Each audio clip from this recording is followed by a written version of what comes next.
That's good to hear. Are you guys using a Rodecaster Pro? Uh, is this a Roadcaster Pro? Yes. Your boy's smart. What's your boy's name? His name is Chris Norman. Did he set that room up? Yes. Yeah, smart dude. Yes. He has been very helpful. Max El-Haj, Yes, sir. not Max El-Hag. Yeah, I've heard that before enough. Is is there a hyphen in there? Yeah. It's weird to Have have a we hyphen in started? your. Yeah, Oh, perfect. it's the only way to go. Good, man. I like it. Authentic. Is it's weird to have a hyphen in your name. You learn that as a little kid, like you're in kindergarten, they're teaching you how to write your name, and you're like, yeah, you got a hyphen. Yeah. It's also been kind of a pain in the ass with like DMVs and if you Oh go to a yeah. hotel, sometimes they don't put it in, so my Wi-Fi doesn't always connect. It's like constant. I thought How about about on your changing it when I was a kid. How about on your passport? Passport, it seems like it's not as big of a deal because I think more international people have the hyphen. If So if their I looked in system your is. Go if ahead. I looked in your passport, would I see a hyphen in there? Yeah, it's on my passport and my license. Wow. So EL-HAG. So is it would you it take 6 squares? Yep, I think so. All right. Dude, just cracking, just learning stuff already in the first few seconds. Max, have you ever thought of and maybe I'm making a huge presupposition here of telling Travis, like laying out the mathematical chances of him winning and showing that he has like a 3% chance less of winning every time he has a kid? Have you ever like showed him like on a spreadsheet and just been I like, should. dude, Yeah. stop. The Or only conversation I've ever had with him about that was before his first kid. I was like, "Hey, just wait until you have kids until you retire." And I was like, I just think anybody's career in this will be over because they won't have enough time to train. And then he had a kid, he got better, and then each subsequent kid, he's gotten better too. So I've never brought it up again. I'm like, all right, fine. Dad strength's okay, real. so it's a from the little bit of data we have, it's a false premise. Yeah, well, I think he's in a lucky position. Both of his grandparents are here to help. He's got the gym infrastructure to help. His wife is super supportive. So I think most people in that position probably wouldn't continue to be able to train like that, but he's got a good setup.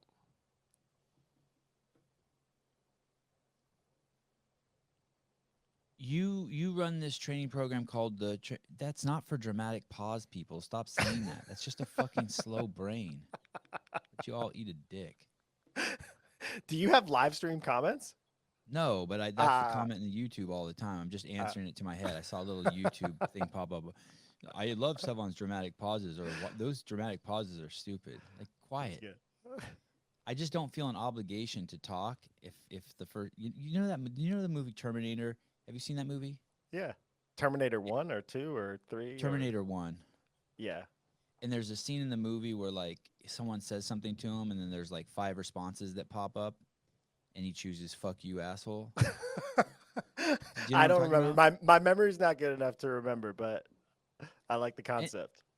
anyway, in my brain all 5 don't pop up at one. One pops up. I'm like, nah, not good. And then the next Mm, one pops up. I'm like, nah, not good. Third one pops up. So I'm waiting yeah. for the right one to pop up. Yeah, you're waiting for your point. Yeah, and some The people perfect don't. response. Some people who I would argue aren't comfortable in their own skin or don't understand what meditation is, they just go with the first one. They're like a fly that twitches from one pile of shit to the other, just Mm, just just drawing on that first reaction, right? it's a good metaphor. I like that.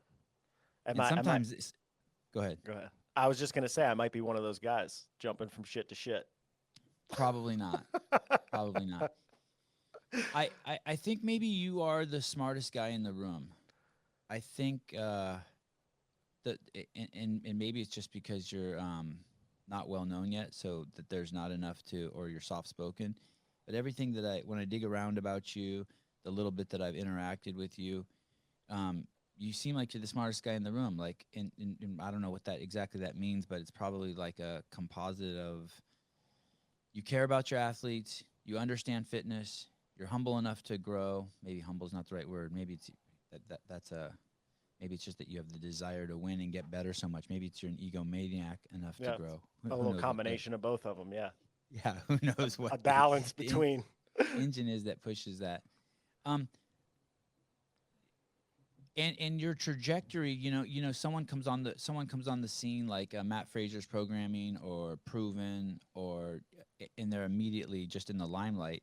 And this thing training think tank is just from where I sit, has just been a slow and steady and consistent growth. Yeah, And do you feel that way? yeah. No, I mean, I definitely think it is. I think the Like it was never on the hype train. It's never yeah, been on yeah, the hype train. yeah. Well, I think the hype train is governed largely by champion performances, and in our sport, Of there's course. really only been two male. I mean, I know Ben Smith won in between, but I think the consensus from the fan base was that Matt lost that games more so than Ben won it just based on the end. So Matt was still touted as the next Rich Froning, and then he kind of became that. So he kind of took so much limelight from the male side of the sport, and the female side of the sport had its champions that kind of like, training plan with Annie and comp train with Ben. And I think those singular people kind of brought light and visibility to those programs. Whereas ours, we actually joked about. I think the in person interaction we've had the most was during the segment you did on Travis. I think it was in 2013 or 14 with Brooke Wells about his social media following. It was kind of a joke, like in spite of how good he was and being a pretty good performer, he's just not super visible. So, we kept putting in work with Travis and then other athletes, and it just kind of grew until it was more coaches and more higher level athletes. And I think that just made people start noticing. You're not doing it with like one superstar figure. You're doing it with kind of an army of really talented people that are striving to be the best. And there can only really be one champion. So it's a difficult thing to leverage your business and brand around. And we can't forget about the Mayhem Empire. Yes, Mayhem too, for sure. I mean, that's a hard one to ignore, but that's like the champion, the first champion that I think created probably, I know Noah has publicly said that one of his, role models when he first got into the sport was Rich Froning. They're not that far apart in age, but I think that kind of was the catalyst for a lot of the male athletes that you see right now. That interaction not only was Travis is an interesting story because not only was he pretty good and he's been around a long time, but he's easy to look at too. He's not only pretty good, but he's pretty. And it was, and Brooke Wells was a great sport about this. I'm actually quite impressed by her because the joke I was cracking, it's a joke, but it's also true, is the fact that she probably loses more followers every day, especially at that point, Yeah. than he was putting on, right? Because Yeah. the Instagram accounts are losing and putting on followers. I mean, I'm sure she put on more than she lost, but the flux in her Instagram account was and she was a great sport about that. That was Yeah. awesome. I think her response was, "Do you want me to take a picture with you, Travis, or something?" She played right into it. It was Yeah, pretty she awesome, did. Yeah, it was good. and she did it with that humble kind of that humble tone that she has. What did you think? What did you think about your interview with Arm& Hammer? What do you mean? What did I think about it? Did you think it was good? How do you judge the success or the goodness of a podcast? Like the I, enjoyment of the I conversation, the views, the whether or not you sh- got good sh- positive feedback. sure. Or whether you maybe not even from the outside world, but like, did you grow? Did you enjoy it? Was it a positive experience? Yeah, I think so. I think talking to anybody that I feel like maybe it was my just introverted nature or social anxiety, especially when I was younger. I've kind of always kind of operated as like, okay, this is my, thing that I'm working on with my people. And I wasn't really like a good networker. So even though I've been friendly with a lot of the people that have kind of like risen to authority places in CrossFit, when I actually get to have a deeper conversation and learn like their story, where they came from, how they think about it, generally pretty positive for me. And It, also I good to reflect on like how far I've come, what we've done, what we've built, and kind of see the manifestation of the decisions that were made back in the day. I thought it was awesome. Oh, good. I'm glad. I'm glad to hear that. Yeah, Thank you. yeah. I watched it last night and I was like, holy shit, this is good. This is Armin's going to thank you for sending viewers to it. this is really really good. Oh, his podcast. He's got tens of thousands of more subscribers than I do. He doesn't need to thank me yet. Why haven't you posted anything on Instagram? It's very difficult to learn anything about you because you haven't posted anything on Instagram on your private account. Zero, Yeah, zero. yeah. No, I Like have. one less than one. Yeah, I have. I think I have like 300 posts on there or something. I archived them all. So no, it's funny when we first were kind of coming up and Noah came on board. Obviously, Noah uses Instagram all the time, and I didn't really know what the platform was. I heard everyone talking about it, but I kind of just like stayed in my little bubble. And he What year made was an. that? I took him on in 2016, I think, right after the Okay. games of 2016. And I don't. Sometime shortly after that, he made an Instagram account for me, and he was like, "Come on, you got to post for it," which I'm assuming was because like tagging your coaches and doing that kind of stuff. He And made I, the account for you? yeah, he made it, and I just sat on it for like I don't know 3 years, and sometime in the middle of last year, I started posting, and I started just like posting thoughts and rants, and anything, pretty much anything that came to my mind about training, about life, about philosophy of training. And my following started growing, and I realized like, hold on, this thing is a more powerful vehicle to influence my business, influence the type of athletes that I'm taking. I need to put a little bit more mindful effort into it. So I archived all the old posts, and for the last 6 months, as I've kind of been working on games training, I've been trying to figure out like what good content is to put out that actually serves the TTT community and myself. So I felt hiding the stuff so that I could do it more purposefully made more sense than leaving stuff up. Then people's first impression of me is just me talking shit on the internet, or you know so S- So I'm not sure that's how that why. works when you I'm not sure how that works when you archive, but so if I followed you, I would see your post No, as no, long as it they're was up and then no, you would just archive it and it would. yeah, so they're just saved. So if I put it back up now, all the comments that were on the post and the actual image can just stay there. But right now, if you go to the account, it looks like I haven't posted anything. But there are But posts just hidden. but if I did follow, do you still post at all? I haven't in the last, I don't know, 8 months. Let's say I did follow you and you posted something new, I would then see it. Is that correct? Yeah, yeah, yeah, yeah.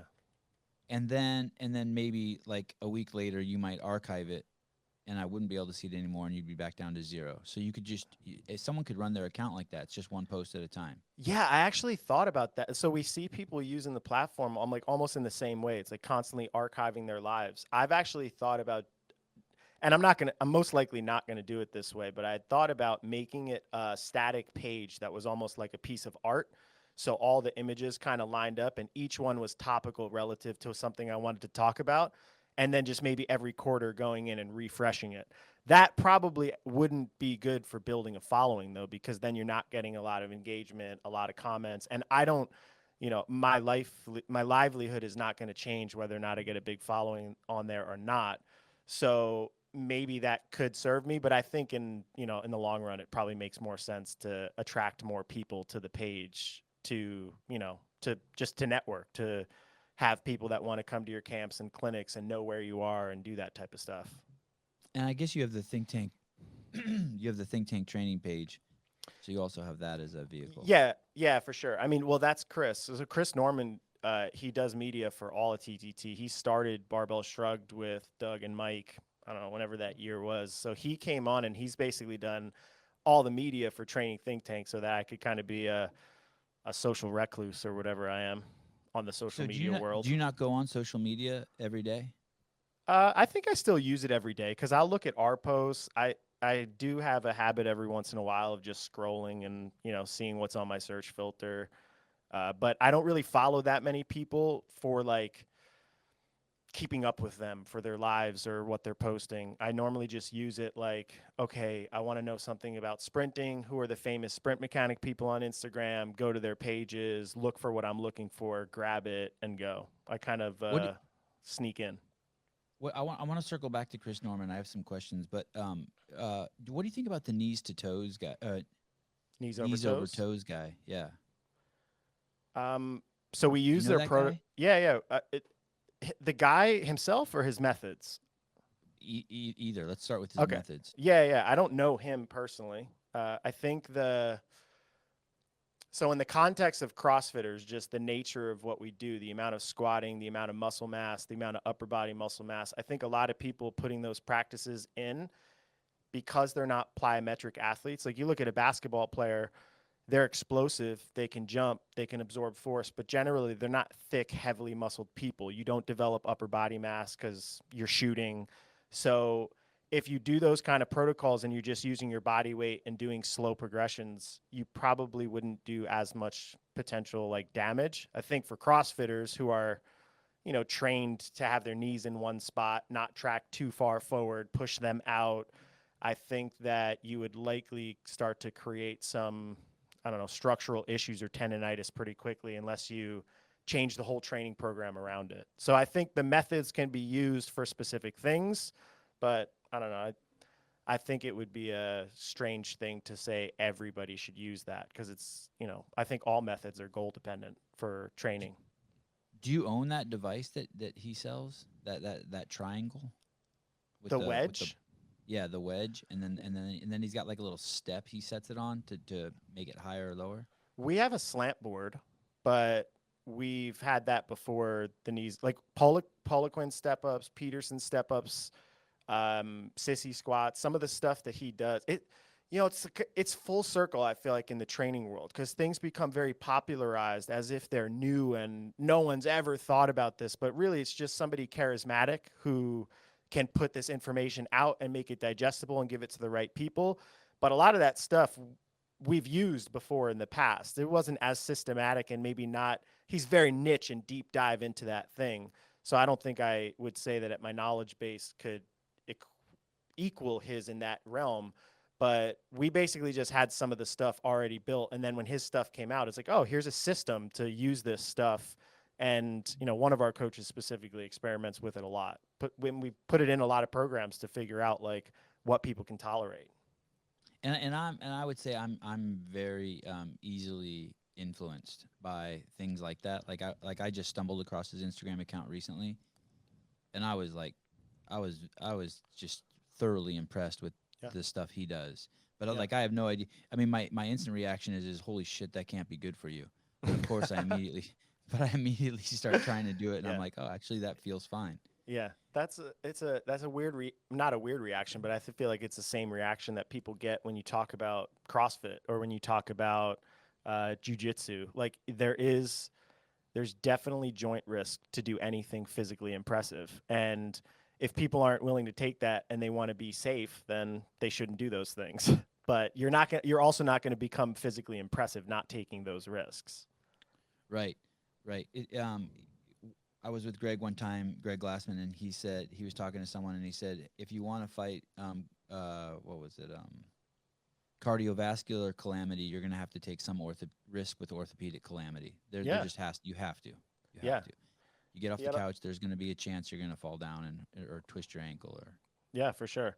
I struggled with that in my earlier years of coaching because I didn't go to school in the academic world for strength and conditioning, but I studied myself. And a lot of the information that originally came out from CrossFit was very conflicting to what the just popular opinion was in the academic circle. So the smartest people in the world were saying this, this, and this about training. And then you have Glassman coming out and saying this, and this about training.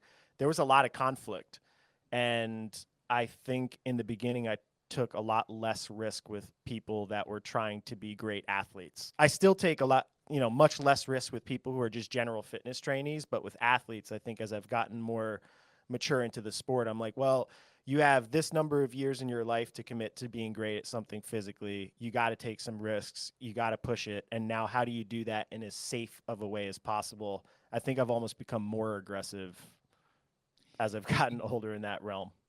You brought up a really good point. I think what you said is a lot of people's introduction to CrossFit. I don't know about now, but definitely 10, 15 years ago.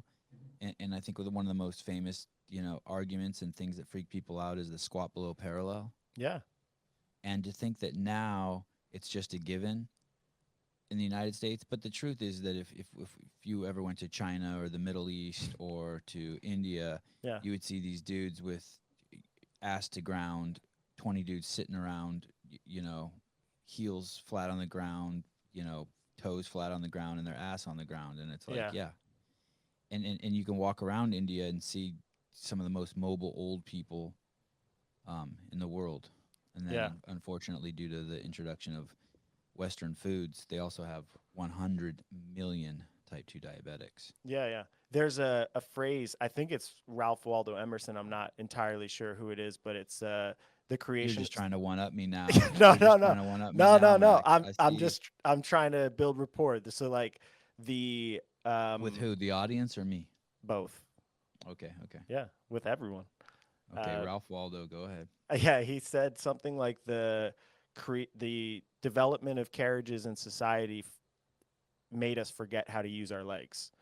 And I Ah, feel like that about Americans. And I don't even know if it's him or that's definitely not the exact quote, but it's something along those lines. And I really do think our current society has heavily invested in tech and media and disease prevention and a lot of things, but our collective knowledge of what the human body is capable of is pretty low. And when I like, actually, I've seen your son's Instagram channel and some of the stuff that you do with them. And when I think about long term athletic development, balance, coordination, ability to pick up novel tasks, I'm like, this is what kids should be doing in physical education programs. This should be part of the schooling system. It should be part of the infrastructure. It should be uh, the same way that we learn how to read and write. We should learn how to use and take care of our bodies. And everyone has a little bit of a unique, different, different subset of limb length and, all the stuff inside. All the internal stuff is different, lung size, heart size. So without a really good educational system for kids to develop self-awareness about their own systems, I feel like we're just, we're dealing with the issues you're talking about. what's interesting about my kids in that regard too is one, I just like to say, and I've said this before, is my kids are not talented. Maybe one of them is talented. There's one that's got the giant Jew brain, Joseph. Um, but none of them are physically talented, and that's just really just a ton of just like, I say hard work, but that's just a ton of just allowing them to play.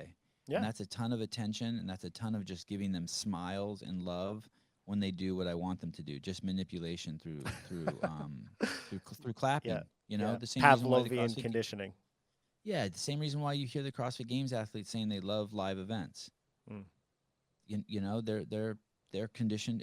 Everyone wants to be on that floor, whether they know it or not. Yeah. Because the cheers are great. We're Yeah. human beings. It's like all the other cells in the body clapping and cheering and rooting you on and loving on you, right? Yeah. And giving you attention. And then the second piece to that is that's how my kids have learned so much English and math is through working out. And the first time for all three of my kids that I realized that they could do math was when they were like 3, 4, 5 years old. As they pass through that age, and you're like, "Hey, will you squat 10 times for me?" And they do 3, and they stop, and they go, "Do I have 7 left?" And you're like, "Holy shit, Yeah. Yeah. homie's doing math." Yeah. Yeah. I think about that, or I have been thinking about that a lot recently. I have some athletes that get into like a very primal state, and especially in CrossFit because you're used to having judges count for you.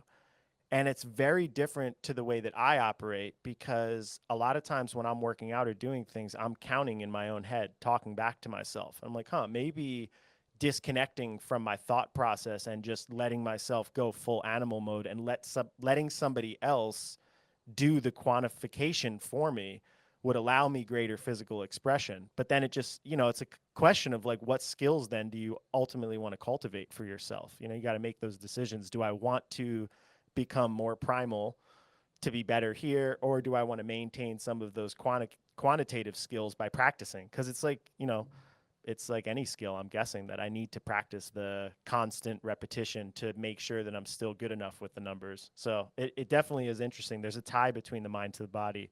I got that right here. on our little Uh, seal, corpus animus. what does that mean? It's loosely translated from Latin into mind and body. Just that they're an integrated system that you can't really disconnect it to. I even wonder little things like, is a really, really genius level thinker who sits and reads all the time, is it almost necessary for them to have a lower physical capacity because they have to spend more time in thought and doing those things? Or if they did train and they did spend more time physical in the physical realm, would their IQ drop or would it raise? Like, it's such an interesting, I don't, the human experience is just interesting to me. I just like investigate it through training and competing. And maybe you just revealed something about yourself.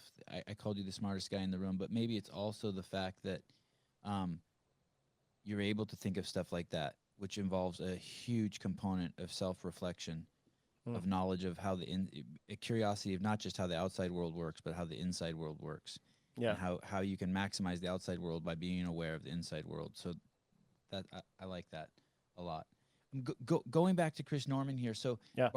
Barbell Shrugged that's a podcast, right? Yeah. It Or was is it like a website? it was a podcast. I think they also did training programs. Like they had similar to like what you would see from an online training program, but not necessarily as geared. I think they had like a road to regionals program and like Are they bikini still and around?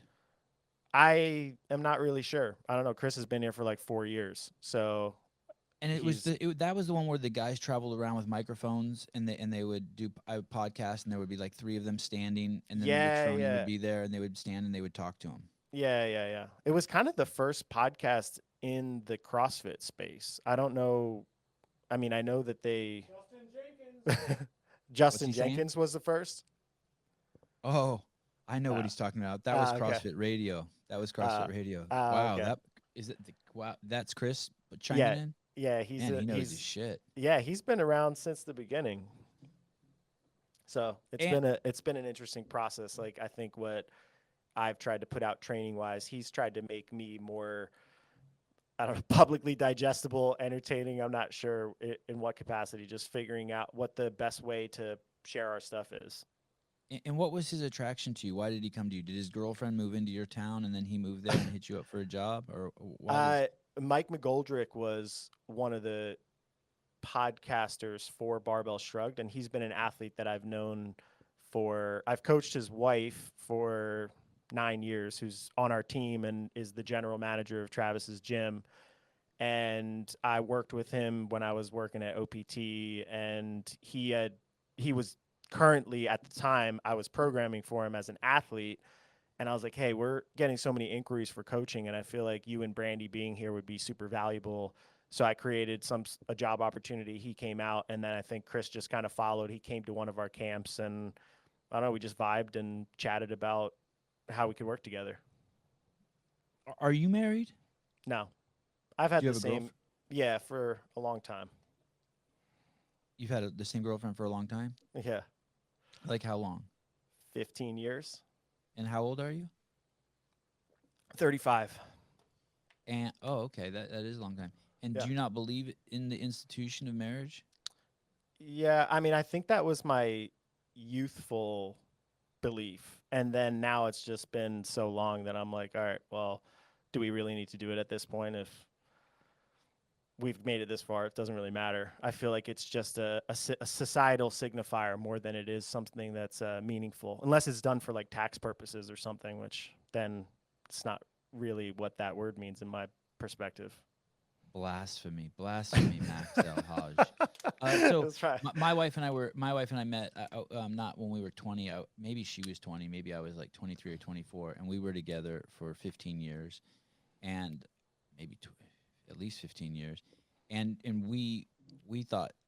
I mean, I should just say what I thought. I thought marriage was just for tools. I thought it was just for people who just went along with the show, right? Convention. Yeah. Yeah, just like, hey, fuck you, like Yeah. that's ridiculous. In my relationship with her, um, relationships are really, really, really, really hard. If they're especially you want your relationship to be a super, super successful relationship. You want it to be the Travis Mayer of relationships. By that I mean he's such a great CrossFitter. You want your relationship to be that great too. You want it to be championship caliber relationship with love and openness and super high level communication and self awareness and cultivation of making both people better, not just Yeah. stagnant. And after 10 years probably of that occurring, um, then it was just basically like 5 years of coasting. We were just living the dream, wake up every morning, coffee shops. We both love our jobs. We're just killing it. Mm. And then one time I was on an airplane somewhere. I don't remember where. I'm assuming everyone does. I despise turbulence, and I used to fly a lot. Like every 5 days, I was flying. Yeah. And whenever there would be turbulence, I would start going through, and whosever name popped in my head, I would say I love you. So sometimes it would be like people I hated, even. Mm. Hold So on, you like would actually say it to them, like text them or call them, no, or no, you in mean my just like head. in your head, like a meditation So practice where you're sharing love with? yeah, Yeah, I cool. just decided that anytime there was turbulence, I would just start focusing on I love people. Yeah. So I would just do like I love. Oh shit, Max's name popped in my head. Okay, here we go. I All love right, I love. Max El-Hag. Yeah. And it didn't matter who it was. I would just say I love that person, and then I would just do that. And then one day I was doing that practice in some crazy turbulence, and it was probably one of the loudest thoughts I've ever had in my head. It was almost like I heard a voice, and it said, "I- "Man, this is gonna suck if I die and I don't and I didn't marry Haley." And I was Huh. like, "Whoa, that's really fucking weird. Yeah. That's a really, really weird thought." So then, anyway, flash forward, and we had our first kid, and then 2 years after we had our or maybe year and a half, 2 years after we had our first kid, and I think you nailed it. I think it was for tax purposes. I think someone said, Mm. "Hey, you should get married." Yeah. It wasn't the voice in your head; it was taxes. No, no, that's just a that's just a data point. But um, but I but love it. um, but I um I think I was concerned that if I died or if she died, that I wanted it to be as seamless as possible, especially if we had kids. And by then Yeah. we had bought a house or maybe two houses. And so I said, so we went and got married. We went to the courthouse and got married. And they actually do like a real ceremony. Like you go into this, and I didn't know that. I thought we were going to go there, sign papers, and walk out. And they Hmm. actually did a ceremony. And it was this Chinese lady came out with who clearly wasn't born in the States, and she had really, really broken English. And then when we were done getting married, she said something in Chinese, like to bless our marriage. At least that's what she told us. And Yeah. it like really moved me. I was like really moved. And then everything felt a little different. It was weird. Hmm. Like I can't really put my finger on it. I should have thought about it more so I could articulate it better at the time. But now we're married, and it's hard to tell because now we have three kids, and it's hard to tell what has changed, whether it's the marriage or there's something biologically definitely has happened to me Yeah. now that I have three boys. I'm a Wh- totally What do my you whole mean, like mind. what Well, for example, biologically? like More aggressive um, or? yeah, significantly more aggressive. Like I knew my whole life I had no intention ever to hurt, not my whole life, but at some point I knew that I would never hurt anyone. That like like if someone broke into my house, I would just climb out Yeah. the window and and get a Yeah. hamburger. You're a Let them flighter. rob, yeah, whatever they want. Yeah. And now, if I hear a noise in the middle of the night that's disturbing enough, I'll get my gun and walk into my backyard and just be ready to blast someone down. And Huh. it was never a conscious thought. Yeah. It was just, and then because I remember the first time that happened, and I'm like, oh shit, I would Yeah. have no issues doing anything to anyone to protect my kids. And I was Yeah. like, wow, that's just so I have to assume that was some sort of biological Yeah. shift. It never felt. I'm pretty introspective, and it did not feel like an intellectual Yeah. shift. Yeah. Yeah. You Yeah. know what I mean? You said you had your three boys. Do you think it has anything to do with them being males, or you think it'd be exactly the same no matter what, as long as It you might kind be of worse. adopt? It might be worse if they were girls. Maybe that would like tap Yeah. into my sexist nature too, Yeah. Yeah. my toxic culture nature. Yeah. um, Yeah. and, and I would, if they're boys, I'd have to see your face first. If they were girls, I'd shoot a cricket in the backyard. Who knows? Yeah. Yeah, I wonder too. I mean, if you say it's biological, then is it just proximity that creates the biology, or is it have anything to do with the DNA? Or if people adopt kids, is it the same exact type of biological thing? Like, how does that biological shift happen? And could you see it in blood work? I mean, do you get regular blood Right? work? No, I've Yeah, never had blood work. yeah, Yeah, yeah. I that's don't. interesting. Yeah, And you're right. And you're right. I have no proof that it's biological. That's just me making shit up. But that's something half of did what happen. we do. Yeah, yeah. But But you something did changed. happen. Yeah, something did happen. Yeah, And we all change. um, just like how old were you when you started wearing your socks high? My socks high? Yeah, your socks high. I know you wear your socks high. I mean, that was literally 2 weeks ago. I Oh, normally that was wear cutoff socks, but Noah got a sponsorship with Gymshark, and they sent me high socks. So I started putting them on, and I was like, I didn't like them ruffled down by my ankles, so I pulled them up. So it's a new yeah, thing. like oh, okay, because that's Yeah. like that's something like I would have never wore high socks as a 17-year-old young strapping stud, but as a 49-year-old man, I catch myself like I'll be wearing Yeah. shorts and I'll be at Yeah. my kid's tennis Yeah. practice and I'll be laying on the grass watching him play tennis. I'm like, God, you look like a goofball with your and I'm wearing high socks. You look like a goofball with your socks pulled up high. Yeah. But I don't push them down. I don't give a fuck for some Yeah. reason. I'm like, you should, it's weird. I'm like, hey, you should Yeah. give a fuck and push those down. But my hands won't go do it. And Yeah. I just think it's because I just got it's biological now. Yeah. You're biologically driven to wear high socks and not give a fuck. I like it. So you're born in 1986. Yeah. I'm born in 1972. I'm older than you. Yes. Respect me. Yeah, I do. And I respect your experience. and where were you born? New York. New York City? Westchester County. It's like 45 minutes north of the city. I lived in Bedford, New York, growing up, but I think the hospital was Tarrytown.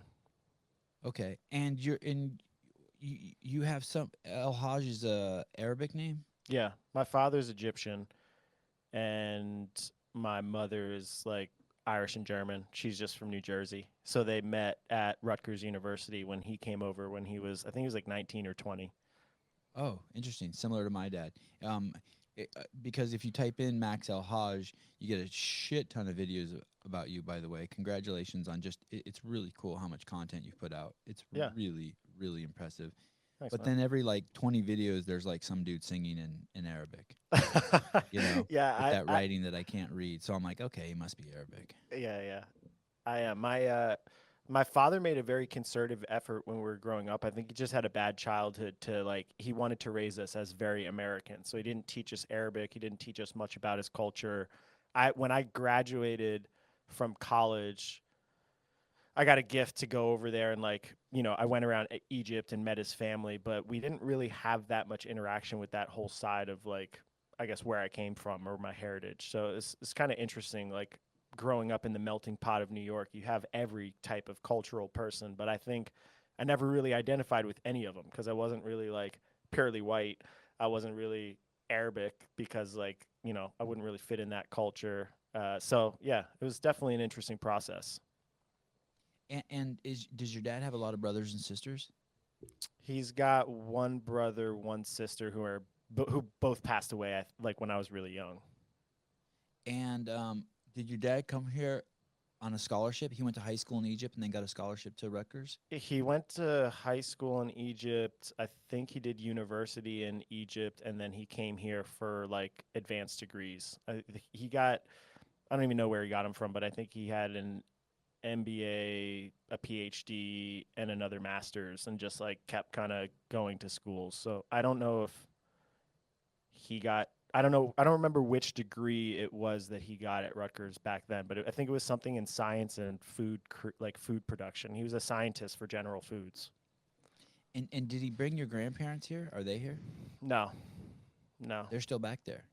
Well, they're both passed away now. My father is in his mid 70s, so they would be like over 100 now. My grandmother was like 90 something when she died. I met her when I was 23, and sometime shortly after that, she passed away. So probably over a decade ago. So on a trip to Egypt, you met her. Yeah. So your dad came here and he was all alone. Yeah, he's got a weird story, man. He came here, didn't speak English, all alone, $10, just figured it out. But that makes for an interesting kind of man, especially to have as a father, just the level of intensity and survival instinct that's required, I think, to do what he did. And also, you're like living under a shadow. He was also an Olympian in judo. So it was a challenging process, I'd say. He was man, too many questions. Now the Now Terminator it's brain's just, going yeah, crazy. now So how are you let's come back to selecting? How are let's you come back to selecting from your thoughts? let's come back to that Olympian thing because I have some questions about that in regards to your own practice growing up. Yeah. So when your dad came here, um, is your dad a Republican or a Democrat? Does he have a political affiliation? I'm not really sure, to be Oh wow, honest. that's interesting. Yeah. I've never voted and I've Wow, never okay. really participated in politics. I know that maybe is giving away my democratic freedom, but I never really felt. I actually reached out to Or somebody. no, maybe it's using it too. Maybe it's using it too. It's a free Yeah, country. yeah, Well, yeah. I'm they not say it is. sure. When the last election was happening, I actually reached out to somebody that I know is a poli sci major, and I'm like, look, I would like to vote, but I just feel like right now it would purely be an emotional decision or me jumping on the bandwagon of people that I really care about, and I'd really like to understand like what do not who are these people, but what do they represent? What are the things they're going to do over the course of the next 4 years? How's that going to impact me? How's it going to impact my community? How's it going to impact travel and I feel like I had a 2 hour conversation with him and I felt I'm even more ignorant than I was before. And now I don't feel comfortable doing it because I don't know what I'm voting for. so so I'm still a non-voter, but I'm assuming as I get older I'll get a little bit more connected into that and have reasons to pick a side.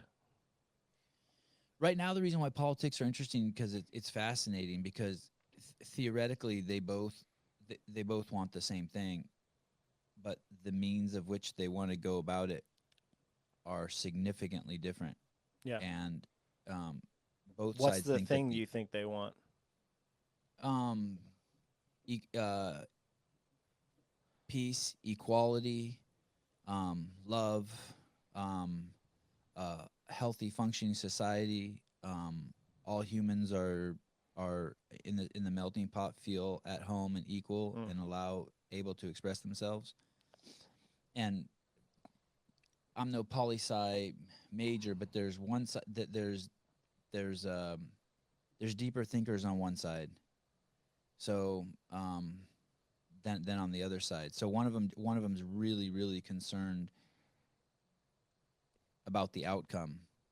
About like one of them wants to build the 100th floor on the building and just and build it.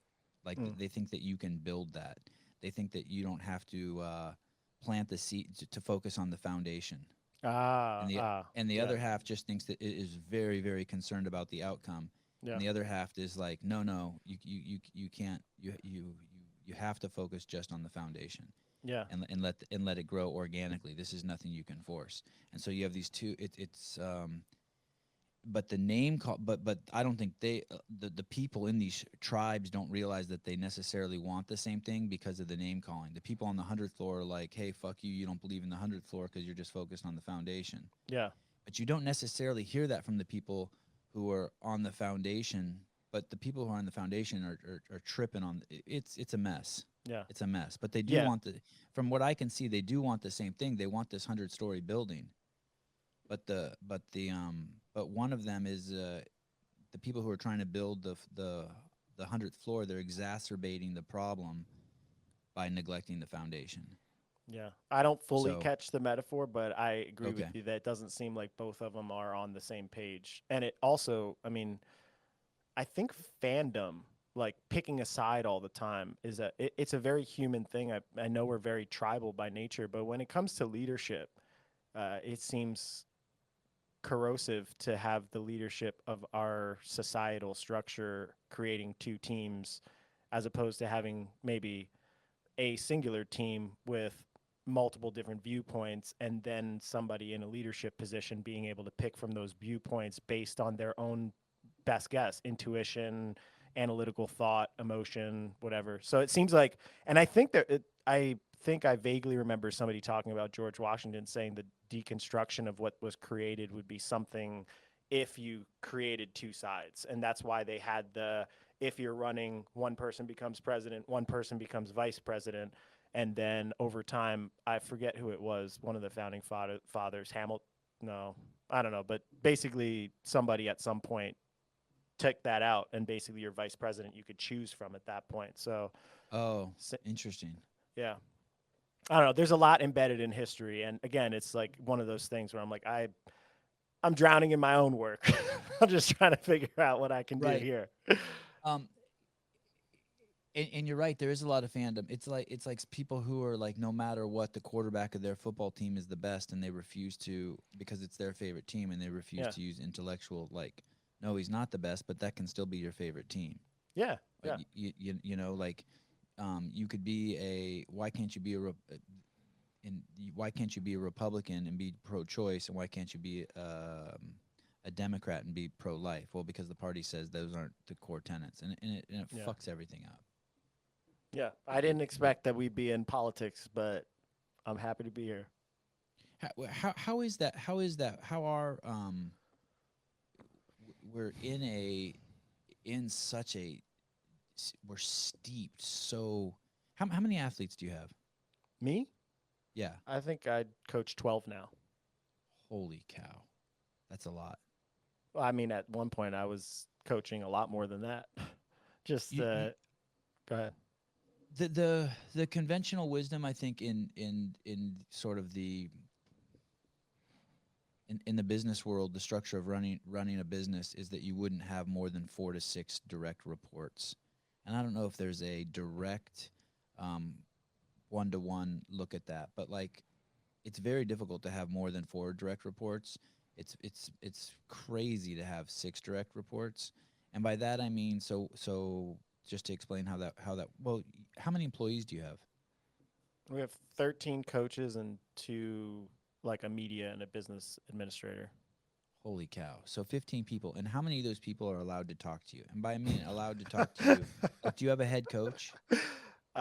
No, it's funny. We actually had a meeting a couple days ago talking about business infrastructure and creation of some of that type of architecture, a management team, a better way for the whole unit to operate because I'm so much in it.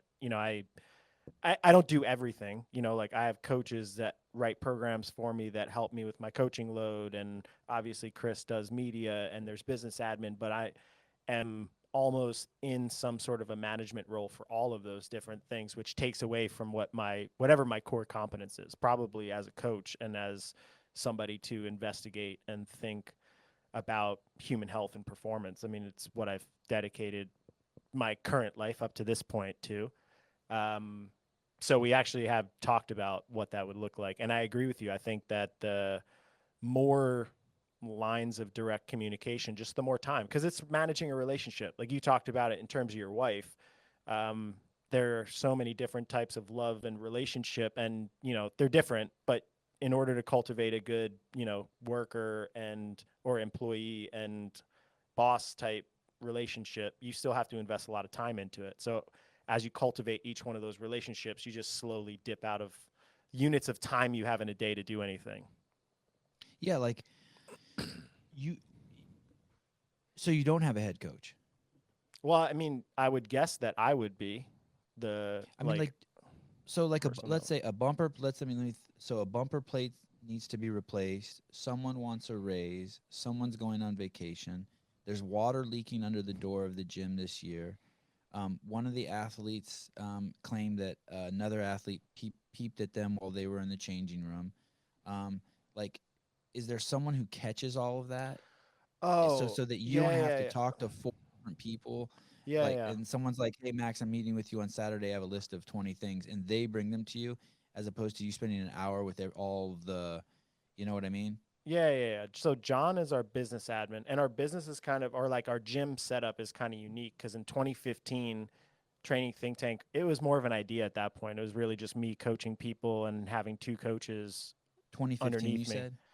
Well, 2013 is when I started, but 2015 is when I moved out here. Okay. Um, Travis had his gym, CrossFit Passion, which is now CrossFit United. By And the he way, had horrible shirt. You got to tell him to change his shirt. You got to okay, I fucking will. tell him to change. So bad. So bad. I hate United Airlines. Hey, They're fucking a despicable fucking company. They're despicable how they treat people. They are everything that's bad about humanity. And when good, I see his shirt, it's like almost like a test from God for me.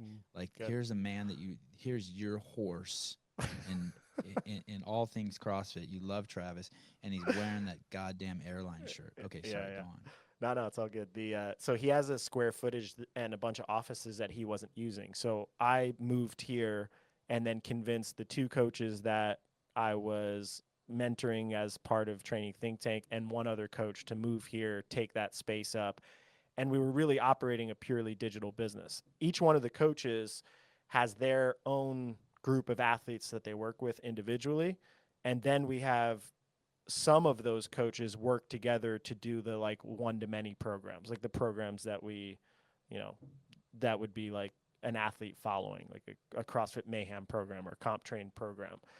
We originally didn't do that. I didn't really go down that route because it was very difficult to try to figure out how to get people to follow the right training program and put them in buckets.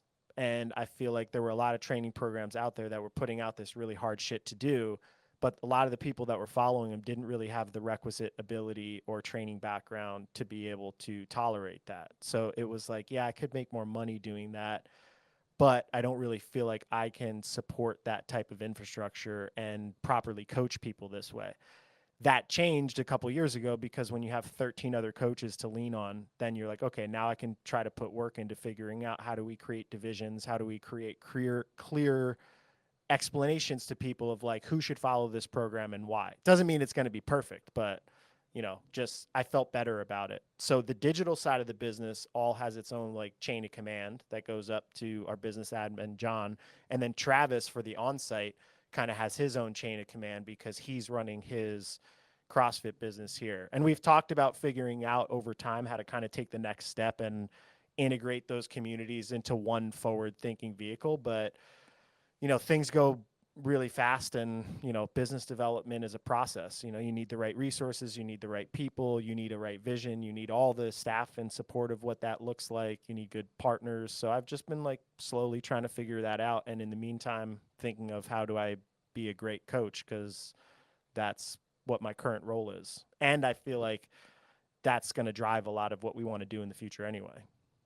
Well, you're doing that. You're definitely being a great coach. At least that's what it looks like from the outside, and that was very impressive. I'm like, oh, he just changed the subject on me. But then you got in that word chain of command, and I'm like, oh no, he's on course.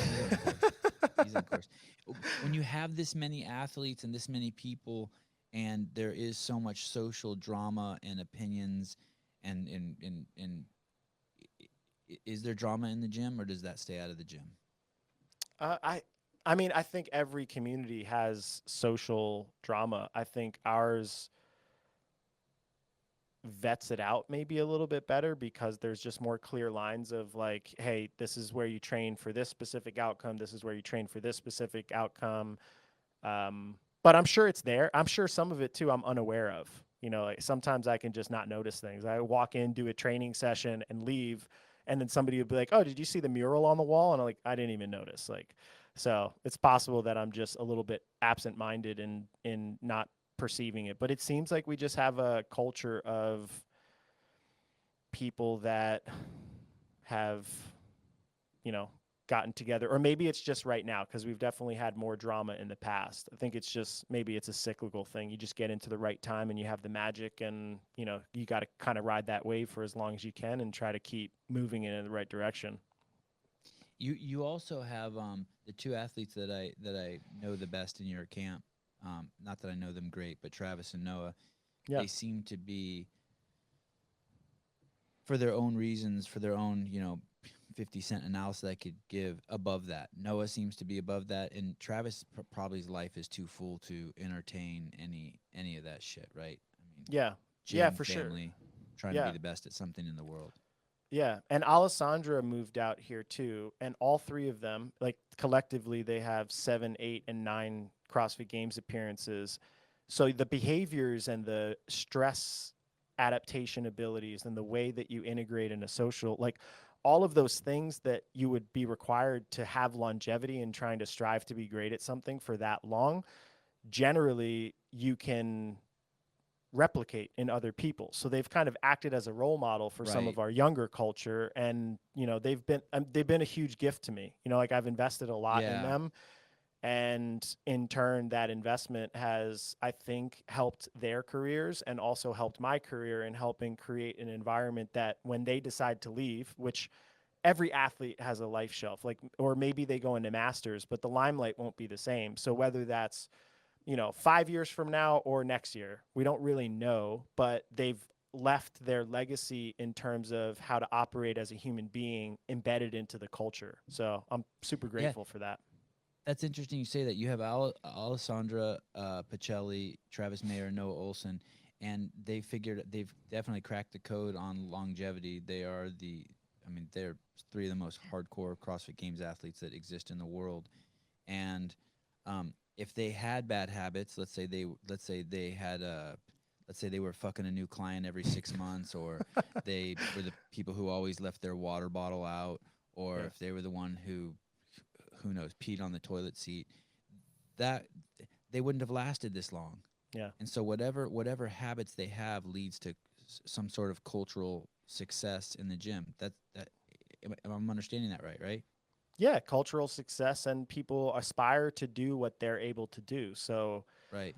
the mimicry behavior generally doesn't go downward. Like you don't look at people that are less good at things than you and be like, I'm going to do that. You look at that and say, I'm going to do the opposite of that. But when you have Right. people that are better than you, I think that's why the champion effect is so strong, is because you figure like, oh, they're winning, they're better than me, I'm going to mimic what they're doing.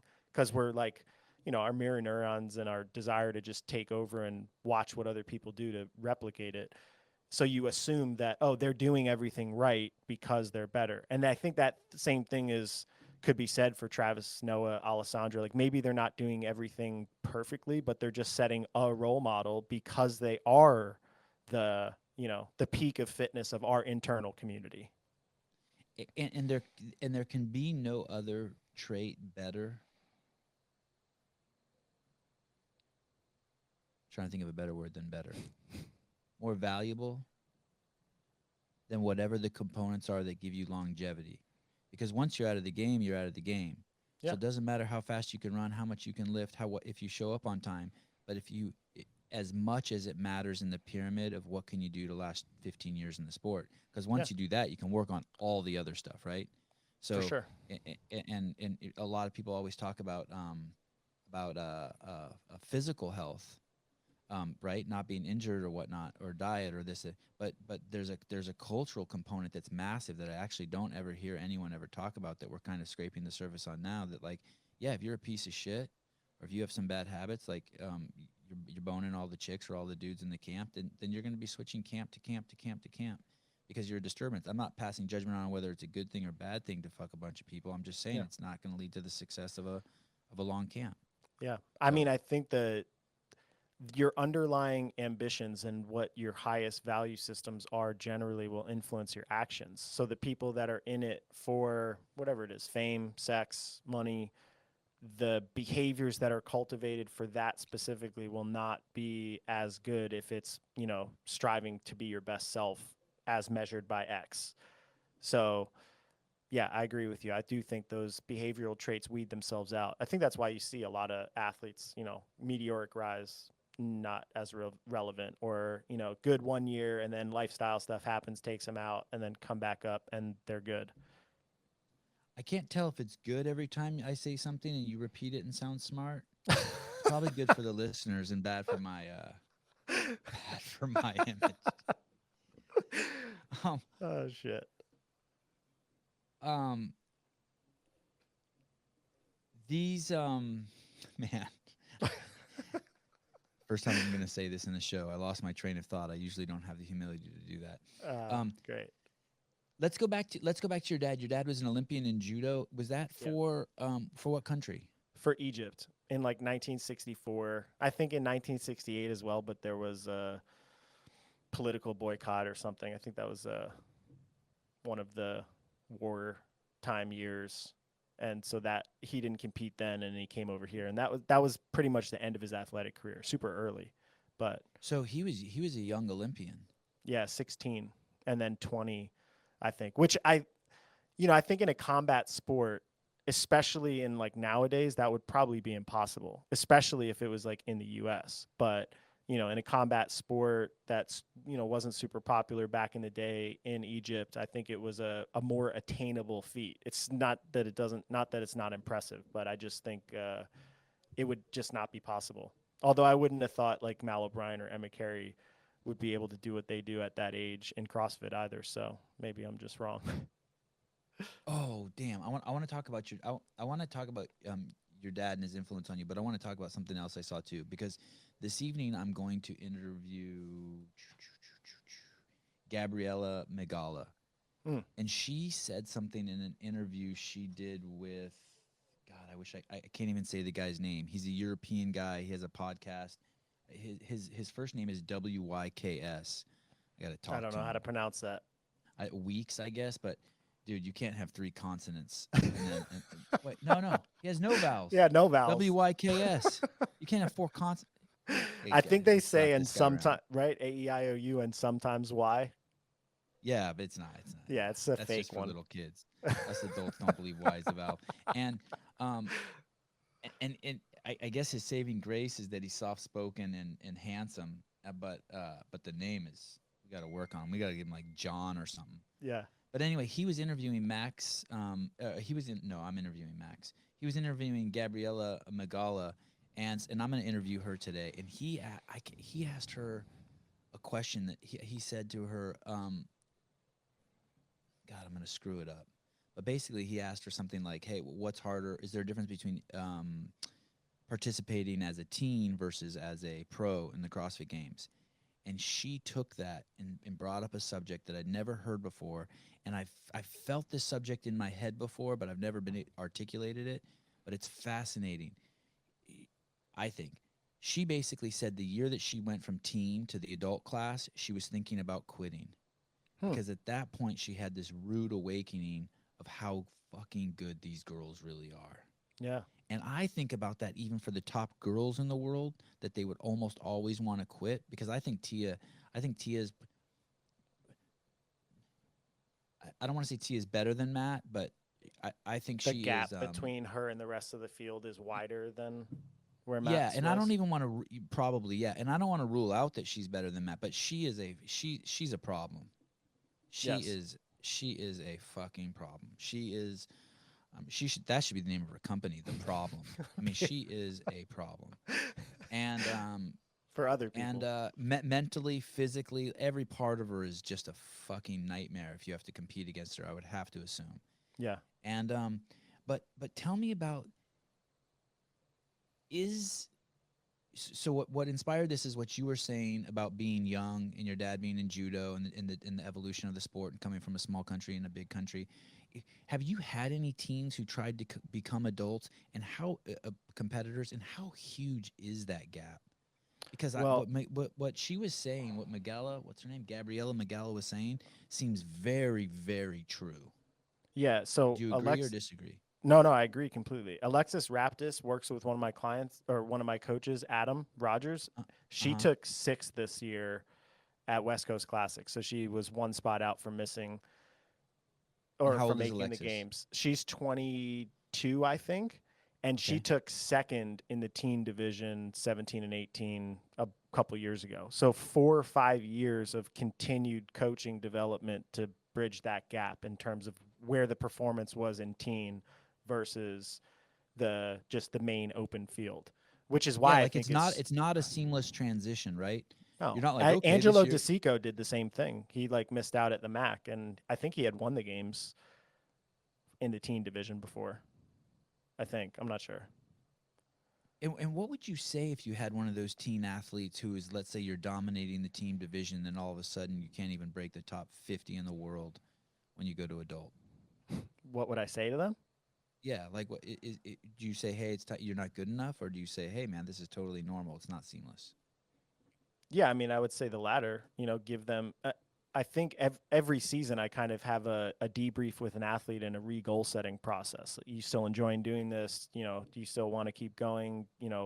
Where are you relative to your goal? Where's your progress been this year? What are you dealing with? So I think that conversation when you turn from 18 or 17 to 18, whenever you age out of the division, that's when I would probably be talking to that athlete. Having a discussion and being like, look, it's going to be a while. You're going to have to really love this. Because it's also hard in this sport because there's no, I mean, I guess you could go compete in like intermediate RX divisions of these competitions out there, but there's not really like a developmental league. It's kind of just like uh, a season, like where the best of the best get weeded out, and everybody else doesn't really even get an opportunity to develop those skills of like in-person competitions, event in this month, then 2 months later in another event, and then 2 months later in a big event that's harder. And I think those skills, if you can be competing, can get cultivated while the physical capacity slowly develops up. But that infrastructure is just not there yet. Are there other sports where it's not seamless? I'm thinking like in football, it's pretty seamless, right? You finish college football and then you go to the NFL and you can. Are there college players? I don't know sports that well, but are there college players who leave the college ranks and enter the NFL as good athletes as starters Yeah, it in the happens. It's NBA? generally very, very rare. I mean, LeBron James, I think, went into the league at 17 or 18 at Kobe. But you're talking about like 1 in a billion type people. So it's like, is the infrastructure set up to handle the best of the best? Sure, everyone is because they're just going to be good wherever they go. But if the sporting infrastructure is about like the breadth of the field, I would say that other sports, especially if there's collegiate sports, like maybe if CrossFit was a college sport and then you had like, the teen division and then the collegiate division and then the open division, you would have something that's similar, that there's a little bit more of a step gap to get there. Right, because the collegiate division, you go into college when you're 18 and you might leave when you're 22. Yeah. And it's not like that in CrossFit. What's the oldest team? It goes from 17, and then you're just thrown in the pile with these savages. Yeah. Yeah. Yeah. Yeah. And the other thing too about that age is when you develop matters a lot. I know some people that I, wrestled with in high school that were, let's say, 125-pound wrestlers that were very boyish at 18 years old. And then I ran into them 6, 7 years later after college, after eating more, after probably hitting puberty a couple years later, and they're just fully formed. And you're like, all right, well, you were screwed in high school athletics purely because your biology kicked in a little bit later. So in CrossFit, it would probably be the same thing. There might be some people that haven't even gotten through their full puberty that are definitely not going to be strong enough. So I do think, because I think females mature physically earlier than males when it comes to puberty. So it might be more likely that we'll see younger female athletes than male athletes. It Like seems, Mal O'Brien and yeah, yeah, Emma yeah, Carey. yeah, Okay, that makes total sense. yeah, And I think you just shed light on me on what I always thought. You know how baseball has that league that's below the pros. I don't know what it's yeah, called, yeah. but It's a triple A's or something like that. yeah, I always thought that was stupid. Like screw those guys. But now all of a sudden it makes sense. Yeah. Yeah, I mean, I think it's necessary if you really want to put on a good show, especially in a team sport, because you need, you know, 20 something people on the field. If you want them all to be as good as they possibly can, not every one of them is going to be the all stars aligned for them to be great. There's going to be people that, even little things. You got injured when you were young and it took you out of 3 years of youth sports. Your motor speed learning and all that stuff is taken out. Our infrastructure, I think, for physical health and sports and all that stuff, I don't think is really invested in as heavily as maybe some other infrastructure. Even like in investment banking, you go to university and then you go in, you do an internship program for 2 years where you learn how to operate. And there's this like step by step ways of developing yourself. And sports is kind of just like gladiator. Get in there. If you get burned out, you're not good enough for it. Get the fuck out. Next person in. Right, just I picture this body being thrown yeah, on a pile. yeah, yeah. But think Go about drink then a beer why. and tell your friends about how great you used to be. Yeah, and think about how many people now had bad experiences in their high school because of the way sport infrastructure was set up, who then never want to do physical things because they have this basically like minor PTSD from all of those experiences being negative socially for them. Whereas if we had a different way to educate and cultivate sport talent, I don't know what it would look like, but definitely different than it is now. Are you gonna have kids, Max? I don't think so. That's another one of those things when I was really young, I always wanted to adopt children. Like I Hmm. had these ambitions of trying to build something and trying to do something with my life. And I watched a lot of people have kids and you just realize how much of an investment it is. Like you got to really be there if you want to be a good parent. You got to be present. You got to do things. And each one of those time hours is taken away. And I always thought that if I am lucky enough to live until I'm old, I can do it then or have kids when I'm old. I've seen plenty of older men have kids. So it's just not on I my didn't. short term horizon. Right, and I didn't have my first kid till I was 39. Yeah. Yeah. Which is, I feel like growing up in New York, that was pretty common. I feel like a lot of guys kind of had themselves established financially, in their homes. Like they did all of that stuff first before they wanted to kind of have kids and go down that route. So And I don't know. you're 35. Yeah. Has your does your wife do CrossFit? She trains with one of my coaches. I wouldn't call it, I mean, maybe a little bit CrossFit. It's just like strength and conditioning. Um, and is she friends with Travis's wife? Friendly. They know each other. But they don't hang out a lot. No.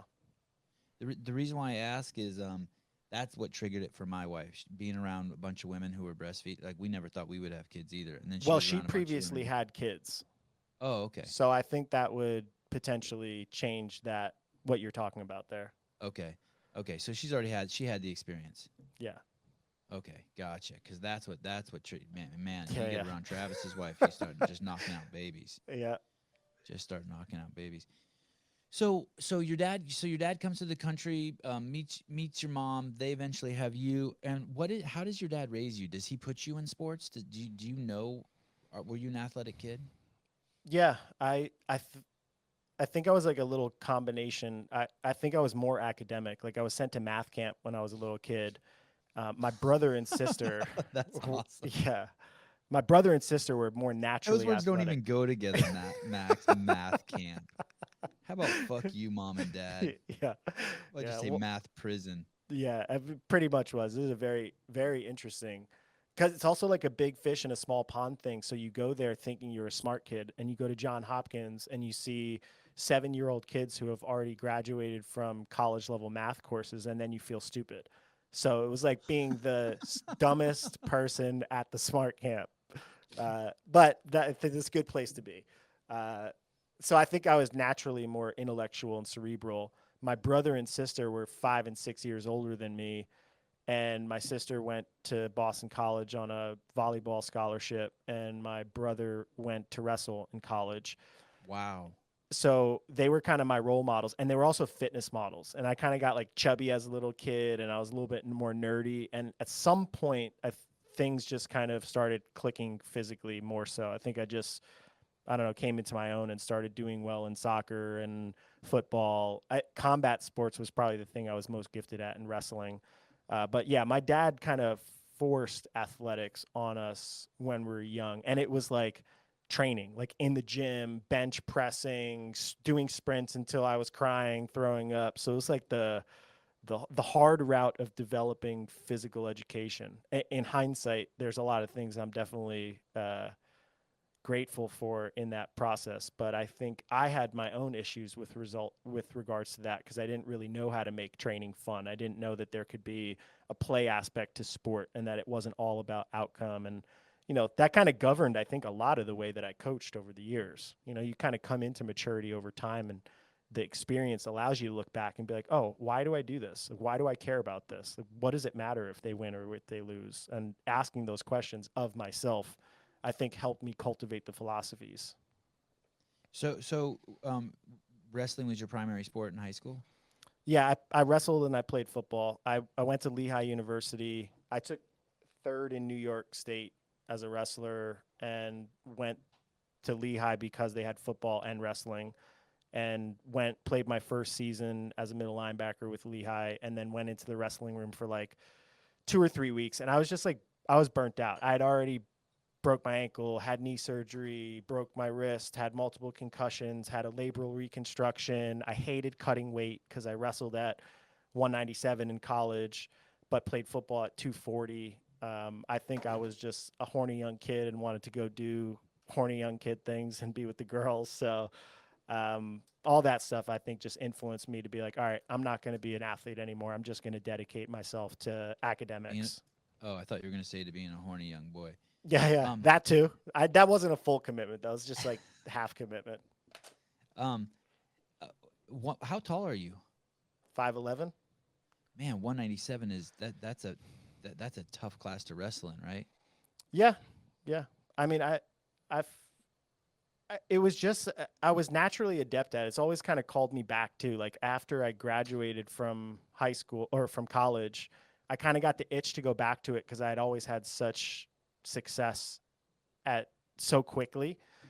And so that I went to grapple with American Top Team and like got pressured into doing Really? grappling tournaments and try to be a pro fighter. And it's very weird when you inherently are not violent, but you're good at a sport that is violence. Because once you get to the top level, a lot of it really is grit. Like, are you willing to break this person's face that's standing in front of you? That's a hard decision to make when it's just for money or it's just for, you know, pride or whatever the hell governs young people. And I just realized that there was a huge difference between me and those people. And some of it might have just been hunger. Like they came from harder places and they needed it more. And I had a more academic mind and was like, well, I could earn more doing something that's safer for me and not screw my brain up and destroy my joints. So, but there's always this kind of go back to it thing. Like I always like, find a jujitsu school and go and just roll around and then realize like, oh, I don't have time to do this and go back to CrossFit. But, and it might be in my DNA to have some sort of, I don't know, combat in my life. Yeah. And how are you practicing jujitsu or wrestling or grappling now?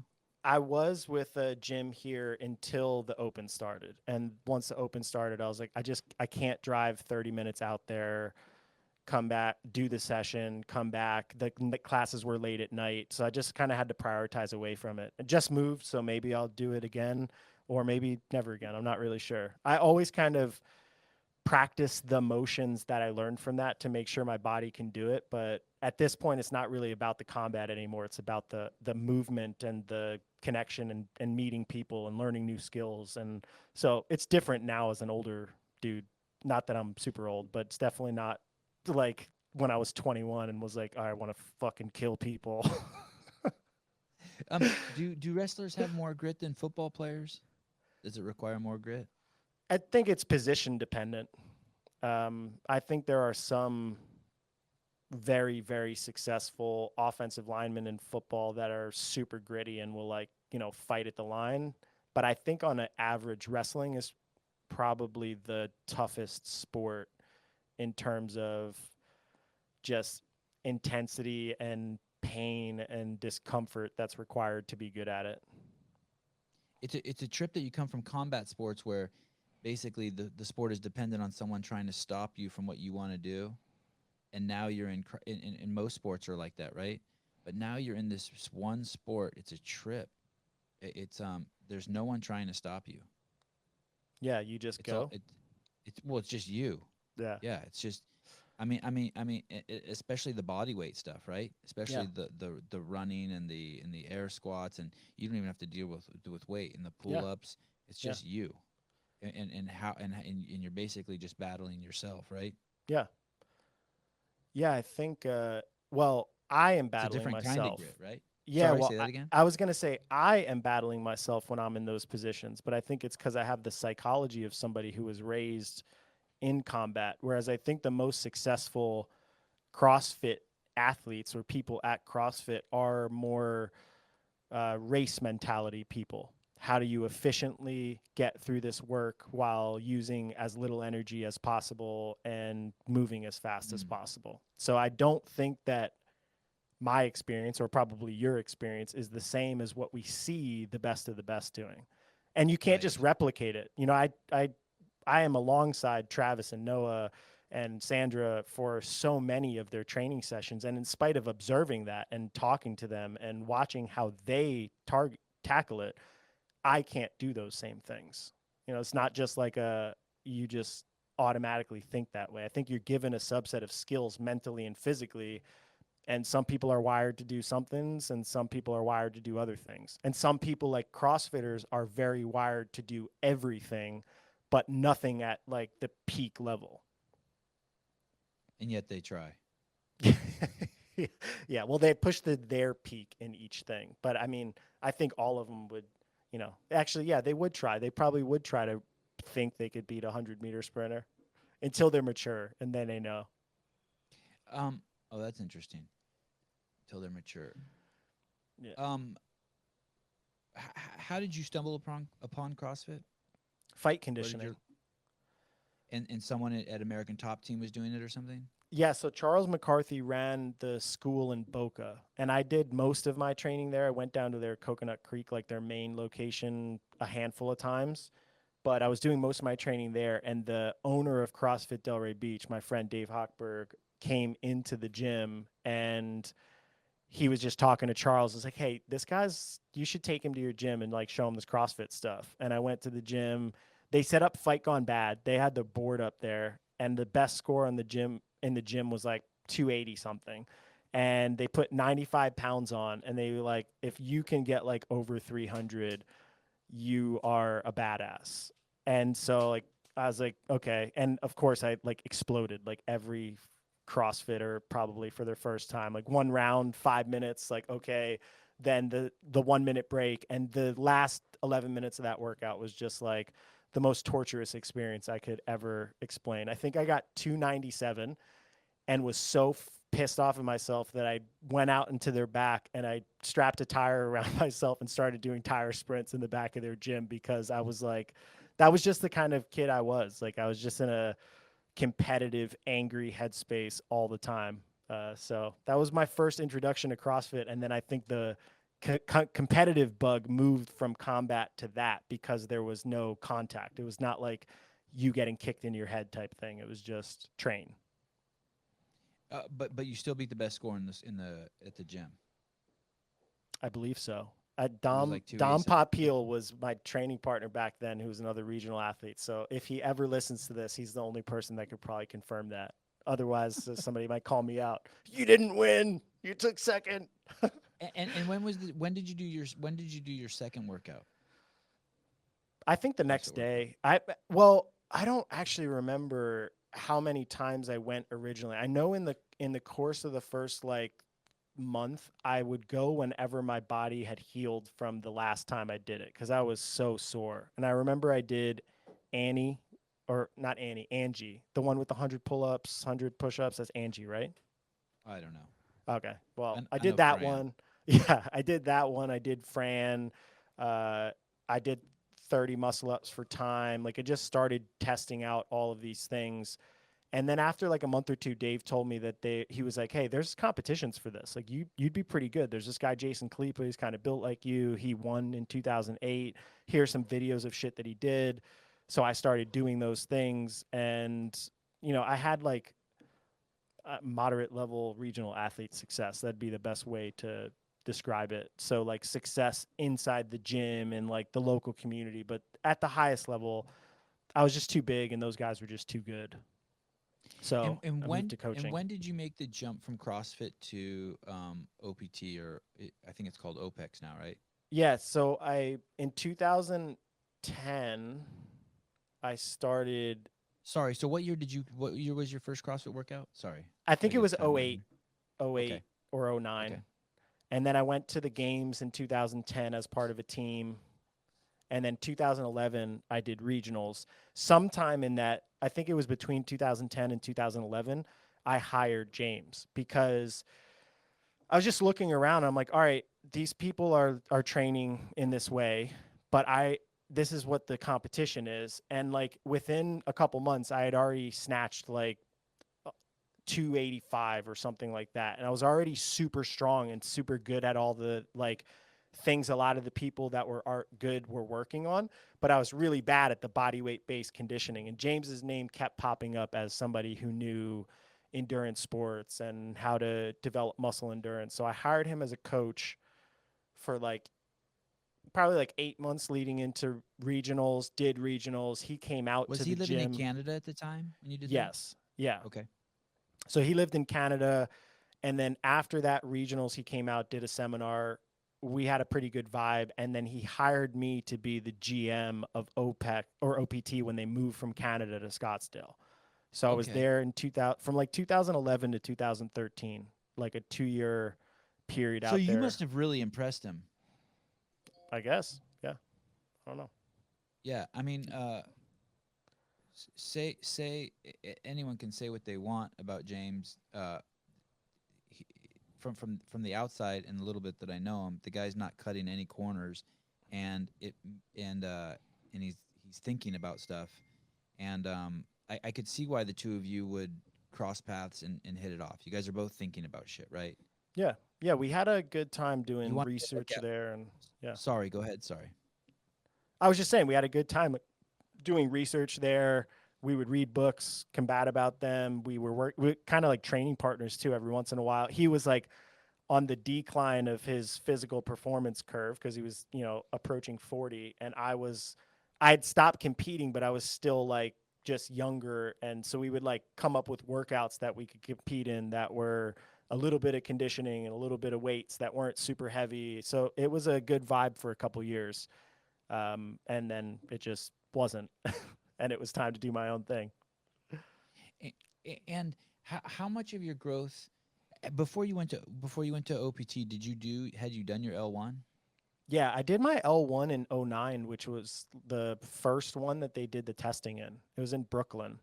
Oh, okay. Yeah. Um, yeah, I think I did that. I did CrossFit football. I read almost every journal. And there, I don't want to say this in terms of it like it's in a derogatory way, but there just wasn't enough for me. I was For like, you, yep. I'm more curious. I want to know where these Fair. methods came from, how they were laid out, where like what scientific research is being done right there. Like where did Glassman source his research? What were the protocols used in those research? Where is this thing going? And I think James at the time, I didn't really know a lot about the drama that had existed between him and the HQ group, but or I didn't know much about it because it was prior to when I had went there for employment. But James at the time was asking those questions, the same questions. And Right. so it was a opportunity to find somebody that was like invested in it the same way, trying to figure it out in a similar way, like through analytical processes. So I think we vibed on that front. And that was kind of where our work was for that 2 year period of time. And did you feel like you got answers to questions? You got a deeper understanding, you got answers to questions in those 2 years, or even to the present moment? Do you feel like you've gotten answers? I think that your questions just evolve as you get older, but you don't really ever get answers because especially when it comes to sport development because it's just so unique. Everybody's a little different. It's in CrossFit, every test is different. Every year is different. Every season is different. So, it's only the illusion of answers. People projecting answers, but they don't really have them. The answer they might have is that they have the most physically talented person as part of their culture or the best athlete as part of their culture, but I don't think it's going to ever be a universal answer. I think it's just going to be a process that we're each refining for ourselves over time. Okay. So I like that. My takeaway from that is that whether what you're saying is true or not true is that you're open. I think so. E- Open minded. Yeah, Yeah. either you're not satisfied, or maybe even a more gentle way of saying it, or maybe even more truthful, is that you're open. Like Yeah. there's no point in hunkering down and defending something that could just constantly be evolving. Yeah. I It mean, it yeah. sounds like Japanese feet binding. Well, shit, you don't even have to say Japanese feet binding. It's happening in the United States. Isn't that funny? As little People are kids, they teach binding you their feet in the US. if you're wearing shoes, you are. My Oh, kids' toes okay, don't. yeah, My yeah, kids' toes yeah, don't yeah, look like the other kids' toes. yeah, Isn't it yeah. funny they teach you that shit? Like you're in the 5th grade and they're teaching you about Japanese foot binding, how horrible it is. And now flash forward and I'm 49. I'm like, wait a second, we do that shit in the United States, Yeah, I just to a didn't really lesser even think degree. about that. I wear barefoot shoes and walk around barefoot all the time, Yeah, barefoot's the and only way to go. I get made fun of all the time. People call me my Jesus sandals and They should, as flat they should. shoes. Yeah, yeah, it's good. Totally legit. Doesn't mean it's wrong. Yeah, Doesn't mean it's wrong. yeah, it's just not Um, fashionable. yeah, and there's there's lots of great attributes you could have that other people will make fun of. That's true. Um, so you leave. Is that a hard transition? Is it hard to leave? Because that's is it hard to leave OPT? No, I mean, I And, was and ready. I think we had some moral conflicts and business conflicts and just things that we wanted to do differently. I think inherently, were you the number 2 guy there when you say the GM? yeah. I mean, it was pretty. It was a pretty small operation at that time. It was basically just me, James, and we had Natalie as an admin person, and then his wife, kind of Leanne, running the business. So it was there really wasn't any other option but to be the number two guy. But I did Gotcha. almost all the programming, research, helped upgrade the courses, was super instrumental. And not like, I mean, haven't talked to him in 8 or 9 years, so I don't really know what's going on with their current infrastructure and if they're even using the material or the methods that we talked about back then. But um, back then, it was just basically us. Gotcha. That's really cool. That's you were at the ground level of the building of his I don't know what he calls it, but what is now OPEX, Yeah, which I think everyone and it's still around and strong, right? I believe so. I'm not really sure. Okay. I don't. I mean, Yeah. I hear a lot of people and I know we have like athletes that are OPEC certified coaches, so I think they still have their certification system running. I'm not sure. And I see shit, I said I see, but and I see in the past when the regionals I've been to, or I see his brother's name being thrown around quite a bit, and Yep. people really like him. And I enjoyed him. I enjoyed James's company a lot, and I enjoyed Michael's company a lot. Yeah, me too. Of course, I think. Sorry, go ahead. Finish. no, no, you go ahead I keep in touch with him a little bit, more with much Michael. more so than James. Yeah, he bought OPT, the Canada-based business, from James, and basically Oh, started his own coaching business, and then OPEX became the separate one down here. oh shit, I didn't know that. So Yeah, OPT still exists also. yeah, Oh shit, I didn't know that. In my relationship with people, especially former athletes, is really weird because I see them. I interact with them in these similar to probably how you interact with them. You see them at these really vulnerable, deep points, and yeah, you meet them at these deep points, and it's really hard once you bond with someone on that level to lose that bond. yeah, It's just like, I mean, how many times it would take seismic probably. There's no separation no matter what happens between you and Travis Mayer for the rest of your life. You may never talk to him, but there's no separation. You guys have yeah. you've been into those really deep places enough. Yeah. Yeah, and I mean it's just It's so like a much wife. conflict resolution and like, the thoughts of quitting and all of this stuff, and also us getting better together. Like we in order to cultivate that process, we both had to get better, but better at communicating, better at understanding the other's perspective. And yeah, so I agree with you. I think it's a sacred relationship. It's like Teao, I think, is like the Polynesian term for brotherhood, and it's like one of the literary tropes of uh, forms of love. Like you have the intimate one that you'd have with your wife, and then you have another one that you'd have with people that you go to war with or that you work with. And I think that in a modern society, sports is kind of the closest thing that we would have to that, or actual war in the army. But I can't speak to that. You know what's interesting? I want to go back to where what happened after you left OPT, but something fascinating about this sport right now because of where it is in its age is you have people like you who grew with the athletes. You have people like Matt O'Keefe who grew with the athletes. It's like, and those are just 2 examples, but there's Yeah, tons of them like that out there.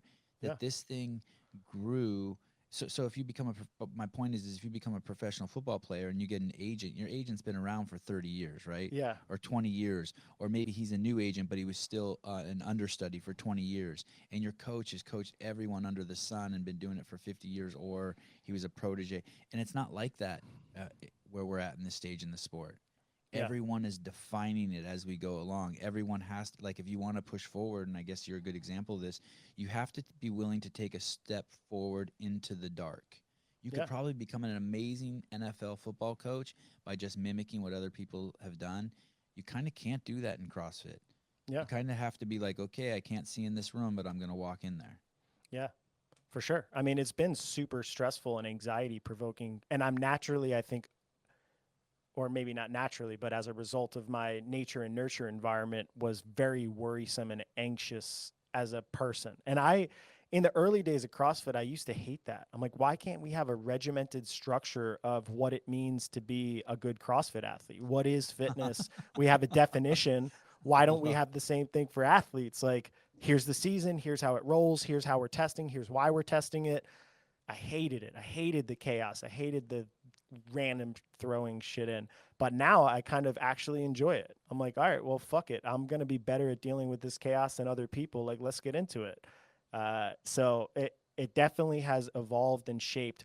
But I do still coach people in other sports, and I have to think differently about their preparation versus a CrossFit athlete. It's just very different. Some people might not still be doing that. They might just be solely like, I'm a CrossFit Games coach. I've always thought of myself more as a physical performance coach for athletes, and just CrossFit became like my niche because I've spent so much time doing it and coach a lot of the best people that do it. Yeah, that's a great point. So when you leave OPT, then where do you go? And do you have your girlfriend at that time? No, you do. But we were distanced for a long time because she had previously had children, right? So she was raising her Okay. children, and I was moving. I went from New York to Pennsylvania after college, went up to Ohio, went to Florida, went to Scottsdale, and that's where I was at OPT. Then And moved were you up. doing training jobs that whole time? You were basically just jumping from CrossFit job to CrossFit job? Kind of. So I started in finance and went to school for finance and accounting, and went and worked at Goldman Sachs and UBS, and kind of went the whole financial route. And I just hated it. And I was like, in spite of the fact that I probably make 1,000 times more money in this world, I just don't think I can commit my life to it. I like to train too much. I like to help people. I like sports, and I'm just getting more and more disconnected from it as I invest more in this. So when You I would moved wear to a suit. You would wear yeah, a suit to oh work? fuck, and sweat my ass off. I sweat wearing That's t-shirts. crazy. Yeah, hated it.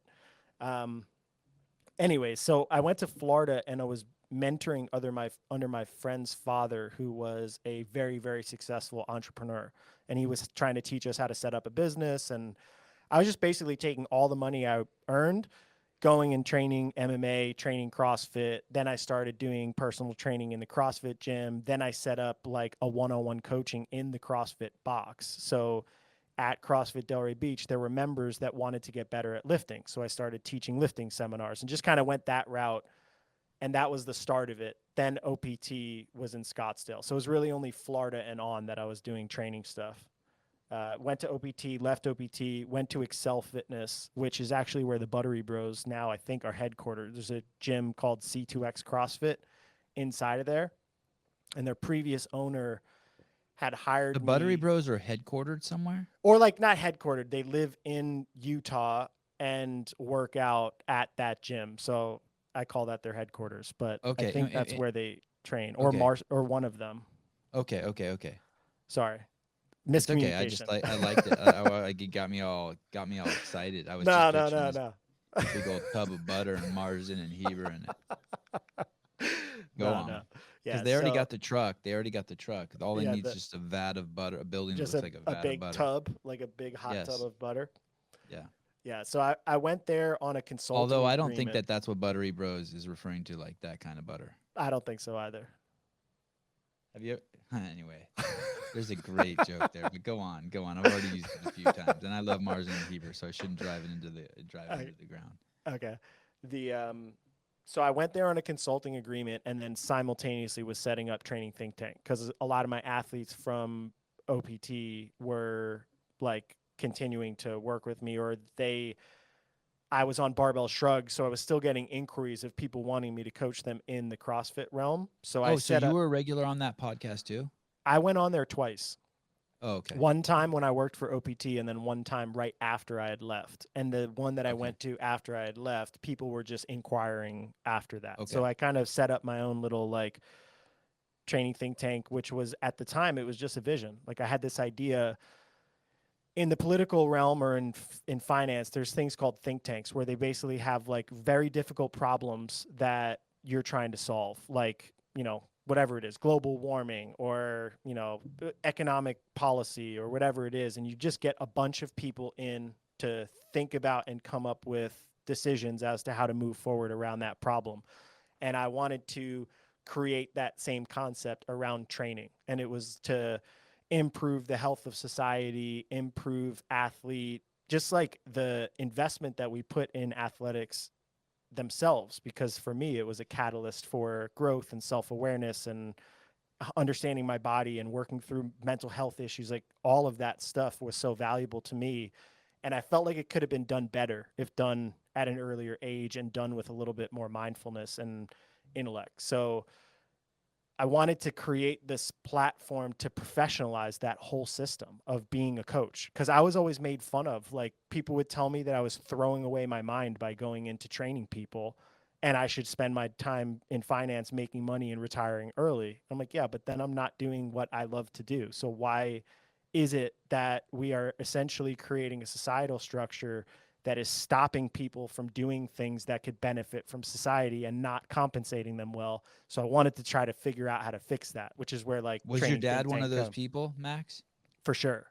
Yeah. Yeah. Yeah. There was a lot of internal conflict in my house that I decided to go this route because it's challenging. I mean, you look at it, you're like, how do you really set up an infrastructure, coaching or personal training that can equate to making $10 million a year as an investment banker? There's this huge gap in terms of how hard it is. I mean, Greg Glassman might be somebody that has done it, or if you look at some of the supplement companies, like there are people in the space, but generally when you look into it, it's not coaching itself that's creating the wealth. It's a visibility as a coach or as a public speaker that's then leveraged into certifications or book deals or all this other shit. And it's hard to become like famous on that front. Maybe the culture shifting. Financially filthy rich. Yeah, yeah, And, yeah, and for sure. and your dad's basically just your typical immigrant. By that I mean come to America, work your fucking ass off, have kids, and push your offspring forward and hope that they do the same thing. And how do I American know that? Because dream. I come from immigrants too, and Yeah. these fuckers will grind. And then they Yeah. want you to grind too. But they Yeah. don't realize that, hey, you can still be happy and grind also. But Yeah. go on. Yeah, yeah, for Man, sure. aren't immigrants great? I mean, I'm Yeah, yeah, for sincere. sure. I mean, They're it's just built a it's lot of the just country. yeah, it's the Yeah. horsepower of this great nation. Okay, Yeah, for go sure. on. So, Um, so, yeah, where was I? But so I went to so I was building training think tank, working at Excel Fitness, and then that contract expired in Utah, and then that was 2016, and I moved or 2015, and I moved here. Travis was my best CrossFit athlete. I think at the time I was coaching like 65 to 70 athletes, and we had probably somewhere around 100 in the network with our other coaches. And I just came here, and it's been just a constant build from there. More was coaches, Travis more infrastructure. was Travis a games athlete when you started working with him? Nope. 2012 we started working together, and he came on board. I did some testing, and I was like, hey, you got these three things. This is basically his overhead position, his snatch, like a couple things that he just wasn't good at. I'm like, I really don't see a reason that you can't make the games if you fix these in the next couple months. And we started working together. He was 21, and he was like full of fire. Like he was just like a fighter by nature and had no fear. He's obviously different now, I think, with four kids and as a more mature athlete, but there was aspects of him in his youth that were just awesome, and he adapted so fast. Like he got better so fast at everything, and then made the games that first year we worked together in 2013. And then that kind of just started the journey. That's good to hear you say that because I just don't see. This is not negative at all. I don't see that in him at all. The It's so fire. interesting. Yeah, I just don't like, and I don't know him very well. Yeah. But right when I'm talking to him, it's always happy go lucky, and it's like, but that's awesome to see that. So he is. I mean, and I imagine you have to have the fire, um, Yeah. or else you don't go to the games like he does. Yeah. I Many mean, I times as think he's that been. the fire is probably necessary in most athletes with that type of strength and energy expression. It's just like, when does it come out? How does it get utilized? What does it turn into as you become an adult? Because I think as you become more mature, you're not wasting that energy. You're not having explosive outbursts because you realize that it's energy management. Like, this is an endurance sport. So if you're blowing up and screaming and doing all this shit, is that taking 15 pounds off your back squats? Like, so you Right, almost have to change as you get better and older. right. I'm looking through all the questions here. It was actually funny when I was last night when I was doing this. When I was making all these notes, I spent like I don't know, sometime 2 to 3 minutes preparing for these podcasts. That's not true, by the way. Spent a lot longer than that. I was actually thinking, I wonder if I should just fuck with Max and do a podcast where we don't even talk, and I just like go through bullet point questions. Like I just be I like, would yeah, I was wondering what you're gonna do. I think your social media thing said comedian. I'm like, is he gonna fuck with me, or is he gonna ask serious questions, or where's this gonna go? But again, into the fire, yeah. into the unknown. The truth is, and for anyone who's listening who eventually can come on the show, I never know where it's going to go. Basically, I write down all these notes, but it's really just a crutch. Hmm. The conversation, I just I want to talk to people and learn stuff that I want to know about them. Like Yeah. so, and so, and I feel like as I studied you, well, every person you start kind of glomming on and focusing on the things that you have in common. Yeah. So like when I was talking to Elijah Muhammad, I thought it was fascinating that his name was Elijah Muhammad because I used to really be curious about the Nation of Islam and the Mm. Black Panthers. And then I found out his dad was a pastor and my dad went to seminary school. So when you start hearing that, so when I find out your dad's an Egyptian immigrant, well, my dad's an Armenian immigrant, right? And my dad speaks Mm. Arabic. And so like I know that like, you know, I think Arabic may have even been my dad's first language. I'm not sure, even though we're Armenian, you know, he came from Lebanon and Yeah. that's the language there. So I should actually ask my dad that. I wonder if What? Arabic was his first language. You probably learned Yeah. all that. Those people are so fucking smart over there. We have no clue. They probably learned. I My know. dad speaks like Russian, French, Yeah. They Armenian, speak like English, 8 Arabic. languages. Yeah, it's nuts. It's absolutely nuts, and it's like nothing to them. Yeah. Are you training these days? Yeah. It sounds like you are. Yeah. I mean, I think it's You evolved. train with those guys too, right? Uh, I don't know if I'd call it that. Every once in a while, like, I'll do when we go and do field work, I'll do like the warm up, the sprint, the change of direction. I'll do one interval and then I'll run the session. I When they do open water swimming, I'll do like half the volume. Right. I Of course. sometimes do our throwdowns, which is like a weekly series that we have to do, but it evolves. Like, originally, I was thinking that I would try to compete in the Masters this year. Then I got COVID in August, and it just really impacted my desire to want to breathe hard. I still like training, I still like lifting and doing gymnastics, but I had a really hard time getting my breathing back. And by the time the Open came around, I was like, I'm just going to focus full time coach this year and, have fun with my training. So now it's a little bit of everything: slackline, swimming, saunas, training. Do you guys have a sauna at the gym? No, not now, but hopefully in the build out plans. We've been looking about where we could build a new headquarters. And that's what I was talking about with Travis, is trying to create a more cohesive infrastructure of our gyms so we could do that. Um, when did you have COVID? When did you get SARS? August. Like, oh, actually, So it a was year ago. stage one. Yeah, stage one of the games last year, the online thing. I ended up going back and visiting my parents, getting it, and then not being able to come back for the actual stage one of the games. And who did you get it from? Not sure. And did your parents get it? Yeah. Well, I mean, I was with them, so they definitely got it. My mom lost her sense of smell and quarantined for 14 days. My dad didn't get sick and got tested and didn't get it. So I'm not really entirely sure. He must have got it. It's the most deadly, widespread virus on the history of the planet. He definitely had it. He definitely had it. And and so you got it, and then so then you came home and how what were the did you give it to your wife, your girlfriend, your chick? Was our I had left.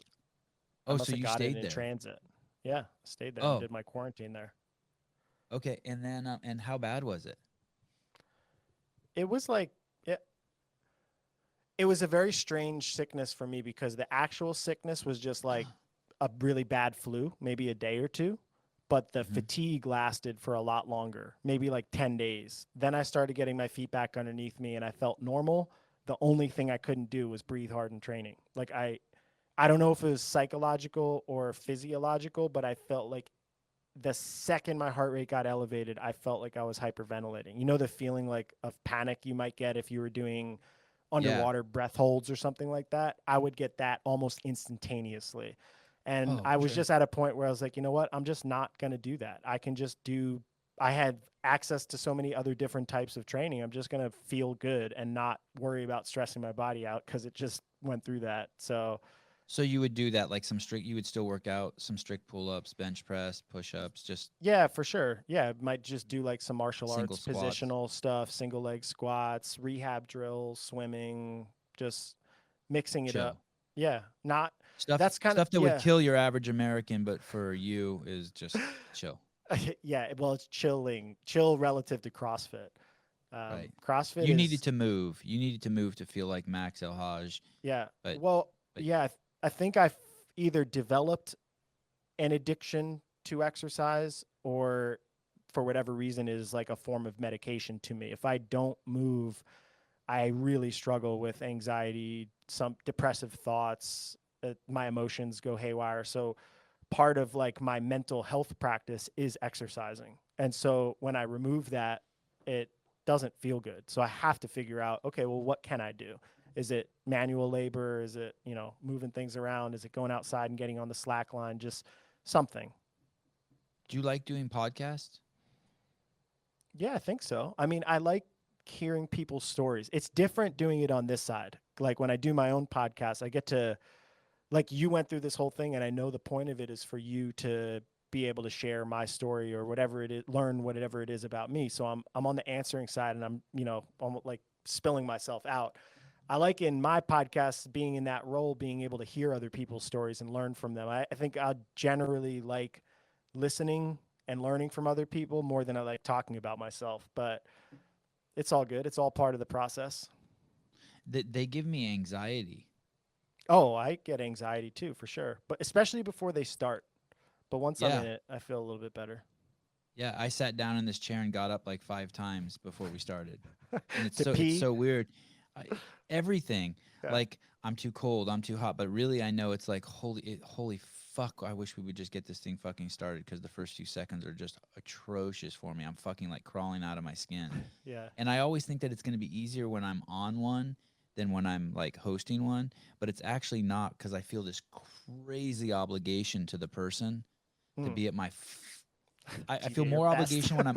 Yeah, I feel less obligation on my own podcast than when I go on someone else's. I feel like I don't want to shit the bed for them. Do you know Yeah. what I Yeah. mean? Yeah. I hear Like you. I want to draw viewers for them or make it exciting. What were we just talking about before that? Because I wanted COVID. So um, have you had the flu? You said it was like the flu, but have you ever had the flu? Yeah. Multiple times. Well, Oh, you have. Okay. I feel like when you go to a doctor's office as a kid and they say you have the flu, I don't ever remember doing nasal swabs or any tests to confirm that it was actual influenza. But Right. The guy just looked in your throat, right, with that little. yeah, He okay. puts one of those So caps on the thing, and okay, so I think I had the flu, but I don't want any doctors to jump down my throat and say like, "You have proof." I don't know, but something like that. when COVID, all the times that I've had the flu, and like you said, like I don't really know if I had the flu. I think I've only had the flu once, but a half dozen times in my life that I've been sick. I think most of it's been like from food poisoning, but this one time that I'm pretty sure I had the flu or something. I was in so much physical pain, like I can't even explain the pain. This was probably like, I don't know, 3 or 4 years ago, that I basically, I was done. I tapped. I slept on the floor that night. My wife Yeah. put like 20. I told my wife, I'm like, there's no amount, too many blankets you can put on me. Yeah. Like, I need to be 1,000 degrees right now. I'm shivering. My teeth are chattering. Oh, But when it was over, it was like over. It was like yes. someone just like threw like 50 water balloons at me, or like I That's pissed my exactly pants. what I mean, that's exactly what happened to me. The with fever COVID. broke immediately. I just broke into a full sweat and was like, "All right, I'm better." My head still hurt, but Oh, whatever it that's was, I cool. could Okay. feel it break immediately. That was my question about COVID. So it's the kind of the same thing. When you get past it, it's like that. It's like, holy shit, I'm gonna get up now and fucking go outside and water the plants. I can't Yeah. believe it. Yeah. It Second was ago, my bones felt yeah. like they were gonna explode. Yeah, yeah. It was weird. So I felt kind of weird that evening. And I generally like will do, especially in the summer if I'm training a lot, I'll do a bunch of ice baths. And I went to the store. I think I got like 20 pounds of ice or 30 pounds of ice. I went upstairs in their house, filled it up with water, put the ice in. I sat in and I got like maybe 30 seconds in. And normally I do like somewhere between 3 and 10 minutes, depending on how cold it was. And I felt like I had zero tolerance to it. I'm like, something's wrong. Like, I don't know what the hell's going on. But instead of listening to that, I was like, well, fuck it. Go all the way down and force myself to shiver through it. Like a And good then, CrossFitter. yep, like a dumb asshole. The same And thing. then, Like I said, yeah, like a good CrossFitter. It's yeah, synonymous. yeah, yeah. And then like 30 minutes later, I was like, oh, it's coming. Whatever the fuck. I'm definitely not feeling good. Did you vomit? No, just But it headache, is. fever, pains in my joints, aches. That was it. Wow. Okay, I always wondered that. I've been dying to ask someone who has it if it goes away exactly the same. Yeah. And I just love hearing that's how it goes away. And then so you've had it, and so that's good. Like, I think so. But I mean, now still wondering about the whole vaccination process. So you get vaccinated after getting the disease. I still don't understand the medical side of that, but yeah, I mean, I think um it's good that I have it, less fear of transmission from me or other people. the I look at it. I spend probably 30 minutes to an hour every day reading something about it, or T cells, or antibodies, or I'm just trying to always educate myself on the subject. Nice. Mostly because I Educate have kids, me. and Yeah. I don't want to do the wrong thing for them. But from what I've looked at is that the people who had SARS originally, like 16 or 18 years ago, they are not. There's not a single case of them getting SARS-CoV-2. Mm. And the characteristics of SARS and SARS-CoV-2, that they're basically immune to it, and that the characteristics between SARS and SARS-CoV-2 are 80%. They share 80% of the characteristics, whatever Mm. that means. I use the Yeah. word Yeah. characteristics because I don't know what I'm talking about. Yeah. Maybe And like, that the yeah. variants of the current SARS-CoV-2 are only 0.3% different at max. Hmm. So once you get it and you have a healthy immune system, you're good to go. Hmm. And from all the YouTube videos I've watched on T cells and NK cells, and basically all the ways that we fight off sickness, that you don't want to fuck with those things. And basically, if you get the vaccine, it will fuck with those things. If you eat sugar, it will fuck with those things. If you eat refined carbohydrates, it will fuck with those things.